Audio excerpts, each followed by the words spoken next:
Hello students, today's topic will be absorption of the drugs. So students, the passage of drug from its site of administration to its entry into bloodstream is called drug absorption. So the absorption of the drug refers to its entry from route of administration site to absorption in bloodstream and passage of drug across cell membrane. So this passage is restricted by the lipid barriers present at a permeable membrane. So before discussing about drug absorption, we should know what is drug.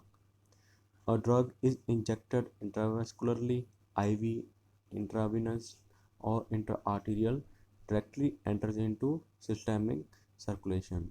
So majority of drugs are administered extravascularly. Generally, majority of the drugs are administered orally. So such drugs can exert the pharmacological action only when they come into systemic circulation from their site of administration. So thus absorption is an important prerequisite step in the treatment of any disease.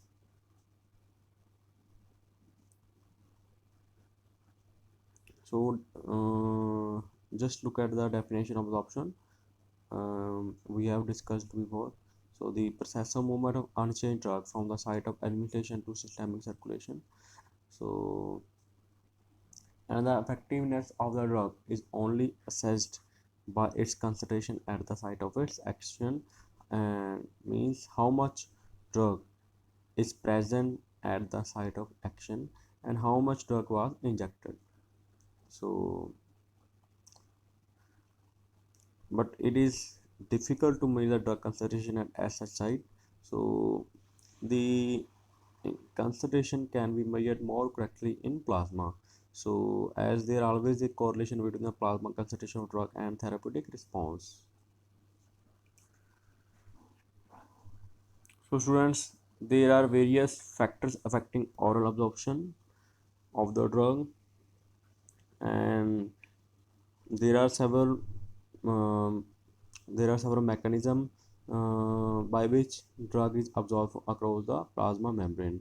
First of all is active transport, second one is facilitated diffusion, third one is passive diffusion, fourth one is pinocytosis, fifth one is pore transport, and sixth one is ion pair formation.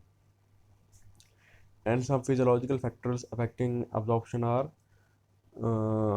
physiological factors, physical chemical factors, and formulation factors. So first of all, we will discuss about the formulation factors that are called pharmaceutical factors. And in case of pharmaceutical factors, first factor is particle size.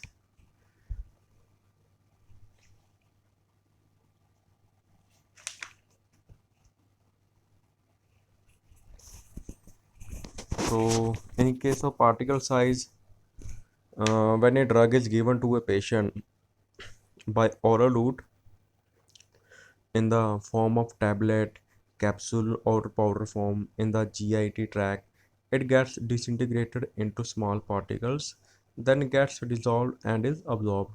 So, drug with small particle size is absorbed to larger extent than the drug with a larger particle size.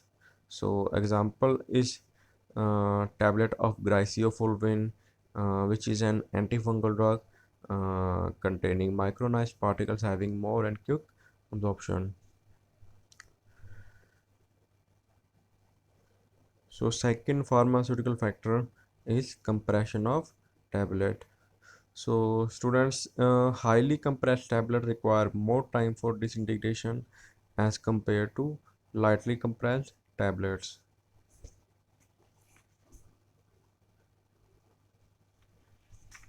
So next pharmaceutical factor is solubility of drugs. Uh, so an amorphous form of drug is more soluble than crystalline form.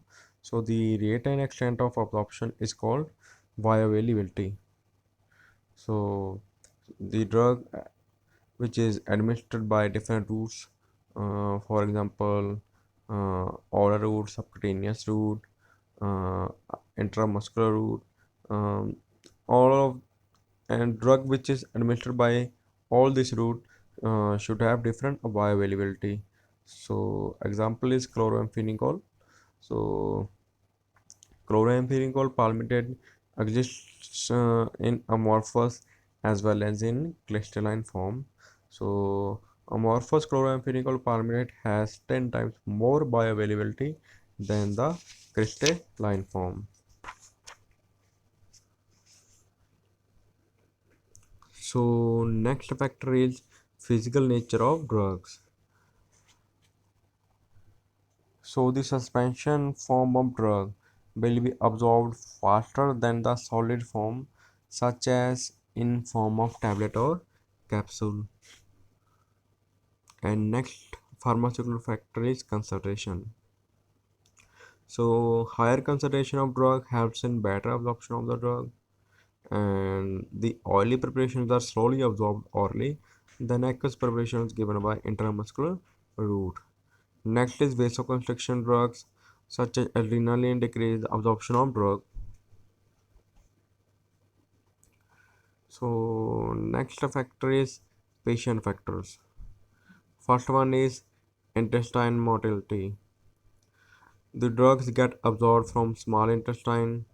The increase in motility of intestine will decrease the absorption of drugs. So in diarrhea, there is an increase in intestinal motility which affects the absorption of drugs. Second patient factor is presence of food in GIT tract. So the effect of absorption of drug and presence of food in stomach GIT varies. So in some cases absorption will decrease and in other absorption may be increased. So in few drug absorption remains unaffected.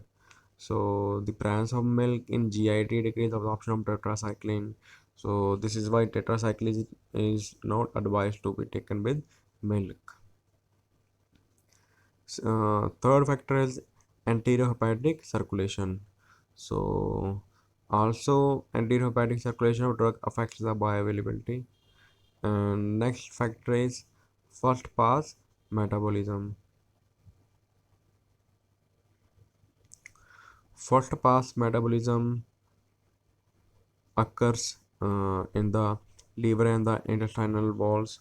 So some drugs after absorption from intestines are metabolized in the liver and intestinal walls before entering into the systemic circulation, which affects absorption of the drug greatly.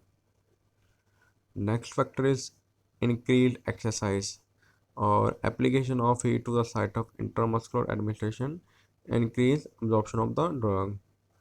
So last factor is route, like subcutaneous and intramuscular or by mouth, and that is the route affects the absorption of the drug to a greater extent. Absorption of the drug is greatly depends upon the route by which it is going to administered in the body.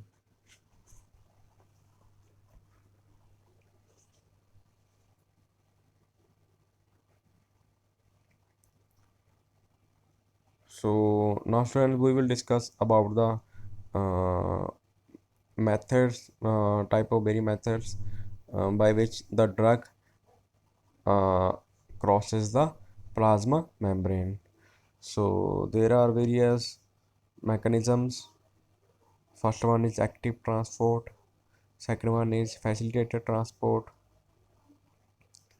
third one is passive diffusion, and fourth one is pinocytosis, fifth one is port transport, and sixth one is ion pair formation.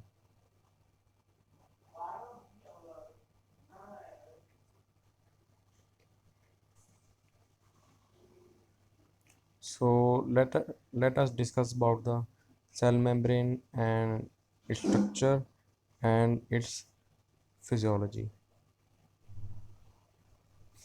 So students, this what is cell membrane? So cell membrane separates living cell from non-living surrounding. So it is a thin barrier having thickness near about 8 nanometer. So it controls inflow and outflow of the cell. So cell membrane is selectively permeable. So it allows only some substances to cross plasma membrane, and so it is hydrophobic and hydrophilic. So cell membrane is made up of proteins, phospholipids, and some other